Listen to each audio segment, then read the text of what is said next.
የተገለጸው ፊቱ እንደ ፀሐይ ያንጸባረቀው ልብሱ እንደ ብርሃን በርቶ የታየው ድምፅህን ሰማና ፈጣሪ ይደግሳል ያችን ድግስ ውጪ ከድንኳን ጋር ተገልብጬ ያቺ ድንኳን ጋር የኔማ እመቤት የፈተለችው ሸማኔ ጠፍቶ ማርያም ሰራችው።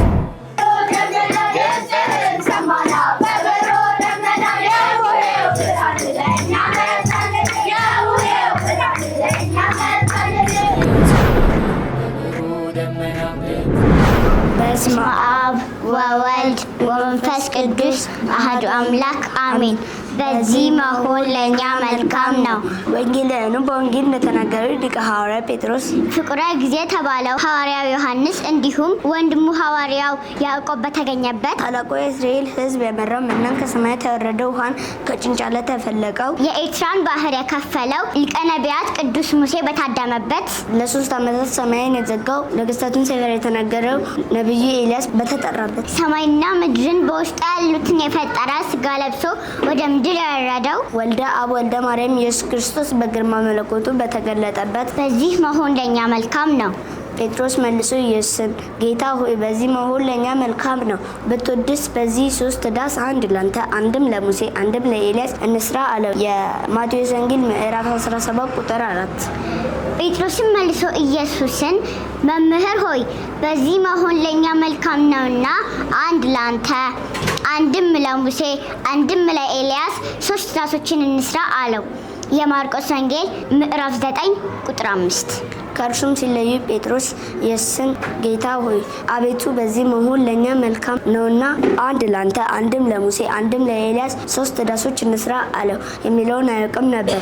የሉቃስ ወንጌል ምዕራፍ 9 ከቁጥር 33። በዚህ መሆን ለእኛ መልካም ነው። እንደ ህብስቱ ጣፋጭ እንደ ጠላው መዓዛ ጥዑም የሆኑ መርሃ ግብሮችን ይዘን ቀርበናል። ቤተ ክርስቲያን ስንዱ እመቤት ከማጀቷ ማዕዷ የማይጎድል ናትና መነባንብ፣ ስነ ግጥም እንዲሁም መዝሙራቱን እንዲሁም ኪነ ጥበባዊ ጭውውቶችን ከሊቁ ቅዱስ ያሬድ እንደቀሰምነው በጸናጽል መቋሚያ ታጅቦ ወረቡ ተሰናድቷል። ሰላም እግዚአብሔር ከሁላችን ጋር ይሁን።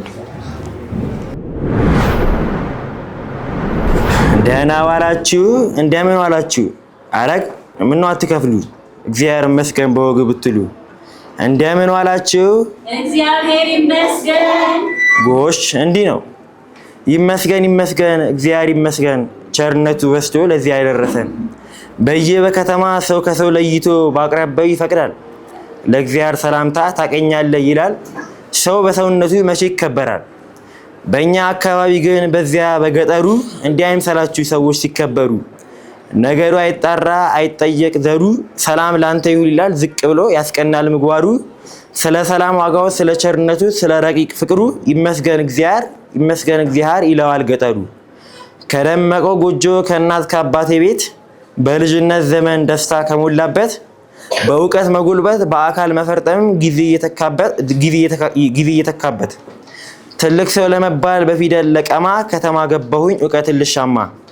በየበከተማው ስማር ስመራመር ከኔታ እግር ስር በትዝታ ናፍቆት ልቤ ሲበረበር በሰኔ መባሻ ክረምት መጣው ሲለኝ የሐምሌ ነጎድጓድ እና እያለ ሲጠራኝ ነሐሴ አበባው አረንጓዴ ምድር ማዕዛው ሲያውደኝ በየሀገሬ በገጠሩ መንደር የደብረ ታቦርን በዓል ስናከብር ከቃቻ ከግቻ ከዛፉ ልትፈትለን እኔም ወንድም ጋሼ የመንደሩ ልጆች ባንዱ ተበቃቅደን የምሽቱ ጀንበር ዘቅዝቃ ስትገባ ችቦውን አብርተን ህብስቱ በመሶብ ጠላው ከጋኑ አፍ ተደርብቦ ሞልቶ በሽታው ሲጠራን ስለ ጌታ ክብር ስንኝ እየቋጠረን አጥር ስናስከፍት ሆያልን ስንገባ አጋፋሪ ቀድሞ ከፊት እየመራ አቤት ማማራችን በውሄ ዋዜማ ፊታችን ሊያበራ ከናያ አምሮቴ ካቦይ ጣሶ መደብ ከባል አባቱ ቤት ሆያልን ስንቃረብ አባያዎቻቸው በቤቱ ታስሮልን እንገባ ነበረ የደብረ ታቦርን ሚስጥር እየገለጥን በዜማችን ውበት በግጥማችን ለዛ መቼውን ነበረ ጌታን ሳናነሳ መቼውን ነበረ ድንግል ሳትወሳ ሆያ ሆዬ ሆ ሆያ ሆዬ ሆያ ሆዬ ዘማዶ ደስ ይደሳል አገፋሪ ይደግሳል ያችን ድግስ ውጪ ከድንኳን ጋር ተገልብጬ ያቺ ድንኳን ጋር አመለ ሆይሄ ሎሚሽ እኔ አልመጣም ተመልሼ ሆይሄ ሎሚሽ አንቺ ጣሪያ ላይ አንድ ጀበና ጣሪያ ላይ አንድ ጀበና የዚህ ቤት ሰዎች የኢትዮጵያ ጀግና ሲሉ ሰምቼ መጣሁ ከጎንደር ቁምጣዬን ሽጬ ሆያ ሆይ ነው የምንለው ሆያ ሆይ ነው የምንለው እዛ ጣሪያ ላይ አንድ በረኪና እዚህ ጣሪያ ላይ አንድ በረኪና የዚህ ቤት ሰዎች ባለ መኪና ቆይ እስቲ ቆይ ኑ እስቲ እዚህ ጋር ቁጭ በሉ።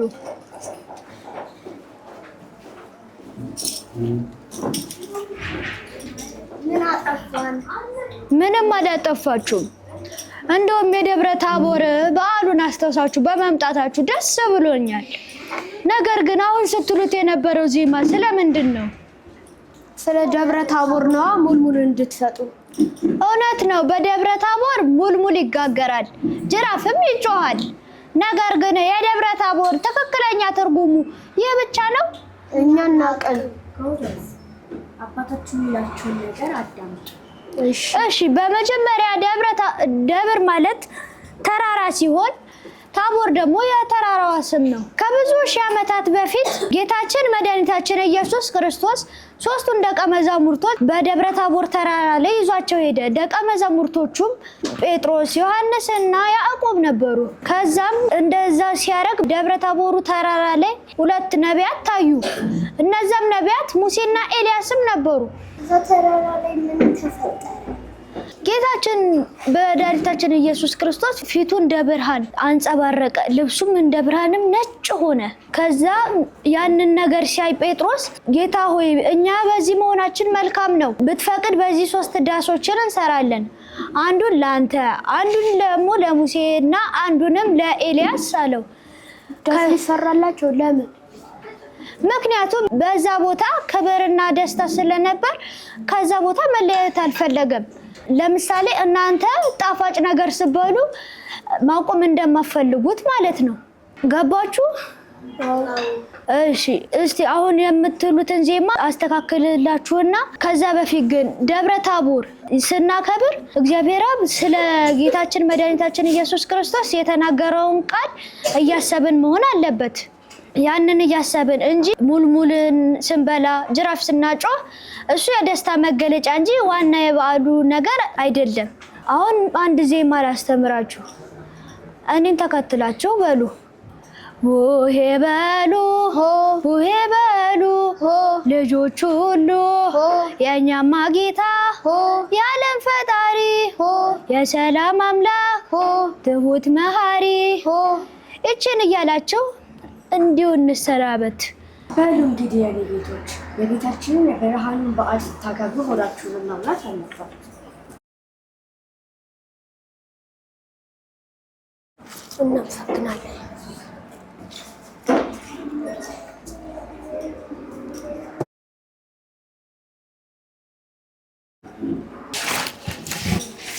ቡሄ በሉ ቡሄ በሉ። በደብረ ታቦር የተገለጠው የኛማ ጌታ መድኃኔዓለም ነው። ብርሃኑ ታየ በተራራ ላይ ሙልሙል ዳቦ አለኝ ለራሴ ሲሳይ። የኔማ እመቤት የፈተለችው ሸማኔ ጠፍቶ ማርያም ሰራችው። ለዚያች ለማርያም እዘኑላት 3 ዓመት ከመንፈቅ አለቀላት።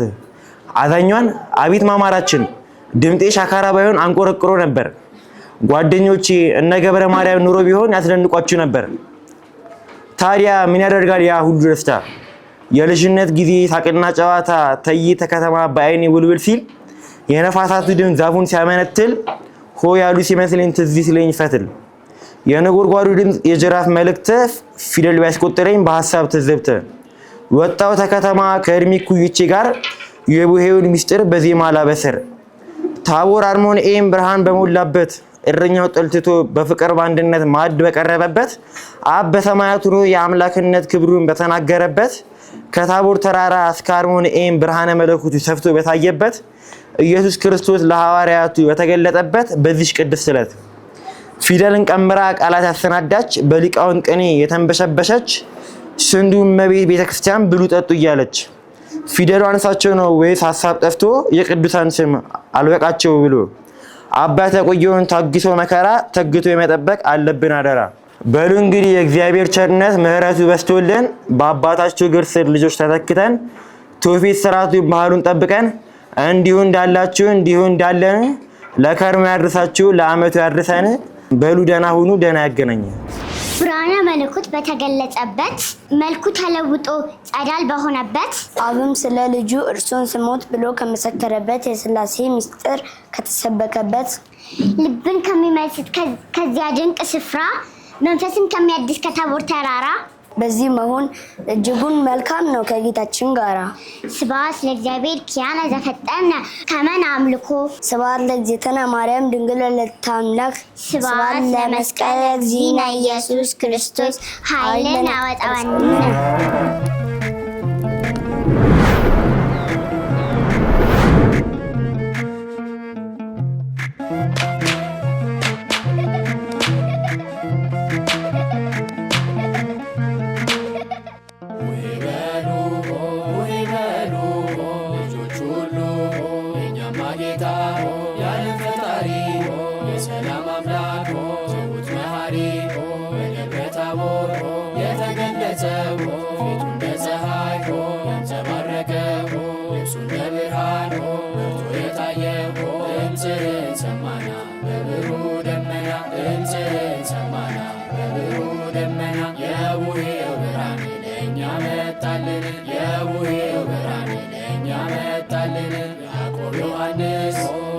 ጴጥሮስ አምላክን አዩት ሙሴ ኤልያስ አባትም ማለት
በፊት እኮ ቄስም ይሰጣል። ዓመት አውደ ዓመት እንድትሉ ማን ነው የሚቀበለው?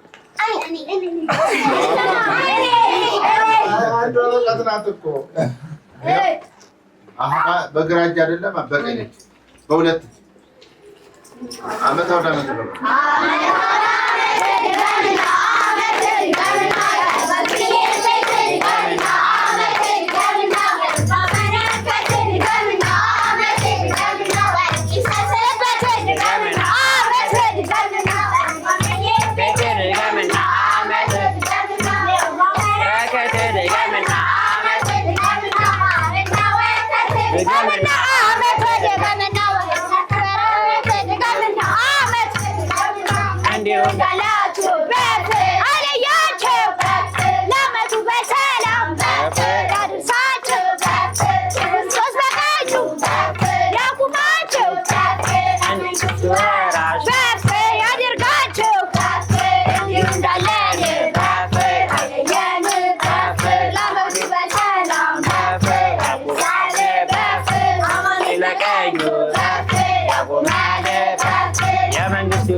አንደበታችሁን አይለውጥባችሁ። አሜን።